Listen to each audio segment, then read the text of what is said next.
राकेश आज ऑफिस से जल्दी आ गया था। शाम के 5 बजे राकेश ने फ्लैट की घंटी बजाई। वैसे तो हर रोज तुरंत फ्लैट का दरवाजा खुल जाता है। ऑफिस से राकेश का घर आने का समय रोज यही 8 साढ़े 8 बजे का होता है। नेहा फ्लैट की घंटी बजते ही समझ जाती थी कि पति आ गए हैं। आज ऐसा कुछ नहीं हुआ।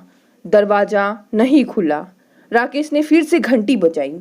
कुछ देर बाद नेहा ने दरवाजा खोला और बिना कुछ कहे चुपचाप कमरे में वापस चली गई। राकेश ने देखा कि आज हॉल की लाइट भी नहीं जली है। घर में अंधेरा है और किचन में छोटी बत्ती जल रही थी। राकेश हैरान हो गया। हॉल की लाइट राकेश ने जलाई। लाइट जलते ही राकेश ने नेहा की आंखों में आंसू देखे। क्या हुआ नेहा, तबीयत तो ठीक है ना? राकेश ने नेहा से पूछते हुए हॉल की बड़ी वाली लाइट जलाई। पति के पूछते ही नेहा फूट फूट कर रोने लगी। राकेश ने उसे हौसला दिया। क्या हुआ, बताओ तो सही। यूं रोने से कुछ हल नहीं निकलेगा। राकेश ने नेहा को अपने सीने से लगाया। 3-4 मिनट के बाद नेहा का रोना बंद हुआ। पल्लू से आंसू पोंछे लेकिन कुछ कहा नहीं। राकेश ने पीने को पानी दिया। नेहा ने पानी पिया और फिर रोने लगी। नेहा को बारंबार रोते देख राकेश चिंतित हो गया। उसे कुछ समझ नहीं आ रहा था कि आखिर नेहा को क्या हो गया है। नेहा, कुछ तो बोलो। ऐसे रोने से किसी समस्या का समाधान नहीं निकलेगा। कुछ देर बाद नेहा ने कहना शुरू किया, आपको मालूम है कि डॉली की शादी है? डॉली की शादी? मेरे पास तो कोई खबर नहीं है। मुझे भी शाम को पता चला। राकेश, कमाल हो गया कि न तुम्हें और न मुझे बताया। अगले सप्ताह डॉली का विवाह है। 6 महीने पहले मंगनी हुई और मुझे किसी ने फ़ोन तक नहीं किया। डॉली नेहा की छोटी बहन है। डॉली सब प्यार से बुलाते हैं। घर का नाम है दीपा। नेहा के माता पिता आर्थिक रूप से संपन्न थे। अमीर श्रेणी में गिनती होती है। कॉलेज में पढ़ते नेहा के साथ में पढ़ने वाले राकेश से प्यार हो गया। राकेश मध्यम वर्ग परिवार से था। नेहा के परिवार ने विवाह की मंजूरी नहीं दी थी। फिर नेहा ने राकेश से कोर्ट मैरिज की। समाज में मुंह दिखाने की खातिर विवाह को स्वीकार तो कर लिया गया, परंतु राकेश और नेहा से दूरी ही रखी। राकेश को जमाई का दर्जा नहीं मिला। वो इज्जत और खातिरदारी ससुराल में कभी नहीं मिली जिसका वो हकदार था। राकेश ने हकीकत को समझ स्वयं ही अपने ससुराल से दूरी ही रख ली, लेकिन नेहा का मन नहीं मानता था। वह अपने मायके जाती थी। उसे इस बात की कभी शंका नहीं हुई कि उसे मन से भुला दिया गया है। सिर्फ दुनिया को दिखाने के लिए और अपनी बिरादरी में इज्जत की खातिर नेहा को सम्मान दिया। समय बीता और दूरी रख ली।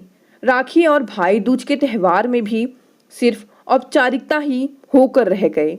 भाइयों का न्योता आना बंद हो गया। फिर भी उसका मन नहीं मानता था और स्वयं ही मायके चली जाती। राकेश ने ससुराल जाना बंद कर दिया क्योंकि वहां उसे साथ अनचाहे मेहमान की भांति व्यवहार किया जाता था, जिस कारण वह अपमानित महसूस करता था। अमीरी और गरीबी ही दो परिवार के बीच दूरी का कारण बनी। नेहा का मायका बहुत अमीर है, यह सत्य है, परंतु राकेश गरीब तो नहीं है, मध्य वर्गीय है। अपनी और नेहा की हर जरूरतें पूरी हो जाती हैं। 2 कमरों का फ्लैट जहां रहते हैं लोन पर लिया, जिसकी मासिक किस्त जाती है। कार भी है, उसकी भी मासिक किस्त जाती है। आवश्यकता की हर सामग्री घर में है, परंतु विलासिता की नहीं। उसकी साली डॉली का रिश्ता हुआ और अब शादी है। इसकी खबर नेहा और राकेश को नहीं दी। नेहा सदमे में आ गई, लेकिन राकेश को कोई आश्चर्य नहीं हुआ। नेहा, तुम्हें किसने बताया? चाची जी ने। आग लगाने के लिए बताया। जब 6 महीने पहले रिश्ता पक्का हुआ तब क्यों नहीं बताया? आज भी ना बताती तो अच्छा होता। राकेश की आवाज में नाराजगी थी। अगर चाची न बताती तो मुझे मालूम भी न पड़ता। तुम्हारा दिल भी नहीं टूटता। मुझे घर का सदस्य नहीं मान रहे। बिल्कुल सच। आज तक मुझे जमाई नहीं माना और तुम्हें बेटी समझना छोड़ दिया। समझने से क्या होगा, उनकी बेटी हूँ, कोई नहीं झुठला सकता। कानूनी रूप से तुम उनकी बेटी हो और मैं जमाई, परंतु जबरदस्ती तुम उनके मुंह से यह बात निकलवा नहीं सकती। वो रिश्ता नाता तोड़ चुके हैं। तुम्हें इस बात को स्वीकार कर लेना चाहिए। ऐसा नहीं होता राकेश। नेहा, तुम्हें अब हकीकत को समझ जाना चाहिए। आज हमारे साथ नाता नहीं रखना चाहते, कल नाता फिर से जुड़ भी सकता है। मिलना और बिछड़ना एक सिक्के के दो पहलू हैं। समयानुसार सिरे बदलते रहते हैं। राकेश, तुम क्या कहना चाहते हो? यही कि अधिक मत सोचो। यदि बुलावा आता है तब शादी में शामिल होना, और यदि नहीं बुलाते तब दिल और दिमाग पर अधिक जोर नहीं देना। शायद नियति को यही मंजूर है। बिन बुलाए शादी में शामिल नहीं होना। मैं जरूर जाऊंगी। बिन बुलाए? हाँ, घर की बेटी हूँ, मुझे बुलावे की क्या जरूरत? नेहा, तुम सही कह रही हो कि घर के सदस्यों को किसी के आमंत्रण की आवश्यकता नहीं होती, परंतु जब रिश्तों में खटास हो तब बिन बुलाए हरगिज नहीं जाना चाहिए। नेहा, यह मेरा मत है और सयाने और बुजुर्गों ने भी ऐसा ही कहा है। मैं जाऊंगी। एक बार फिर से सोच लो। मैं नहीं जाऊंगा। मेरा साथ नहीं दोगे? साथ पूरे जीवन में देना है, पर मेरे ससुराल में मेरा सम्मान नहीं होता और जहाँ स्वयं को अपमानित महसूस करूँ वहाँ नहीं जाना चाहिए।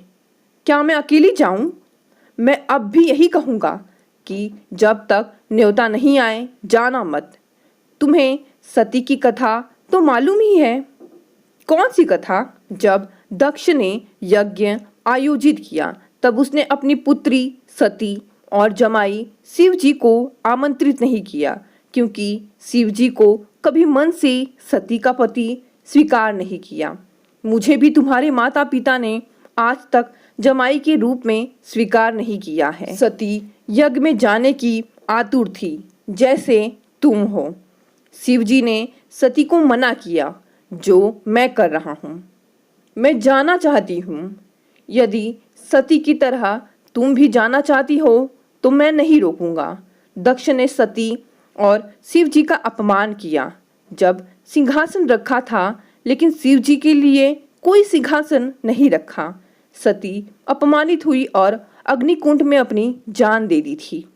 कुछ क्षण के बाद राकेश ने कहा, यदि जाना चाहती हो जरूर जाओ, परंतु यदि अपमानित महसूस करो तब चुपचाप वहां से प्रस्थान करना और घर आ जाना। आप भी साथ चलो। नहीं, मुझे आज तक ससुराल में मान नहीं मिला। मैं शुभ विवाह के अवसर पर अपमानित नहीं होना चाहता। राकेश ने रोका तो बहुत, परंतु नेहा भावनाओं में बहकर अपनी छोटी बहन डॉली के विवाह में अपने मायके पहुंच गई। घर में विवाह की हलचल चारों ओर थी। 800 गज के क्षेत्र में बनी विशाल और भव्य कोठी के गेट पर ऑटो से नेहा उतरी। एक नज़र कोठी पर डाली।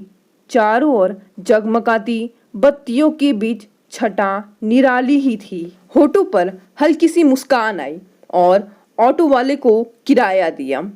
अपना सूटकेस गेट पर रखा और वॉचमैन से गेट खोलने को कहा। वॉचमैन नया था और वह नेहा को नहीं पहचानता था। नेहा लगभग 1 साल बाद अपने मायके आई थी। किससे मिलना है? वॉचमैन के इस प्रश्न पर नेहा भड़क गई। क्या मतलब है तुम्हारा?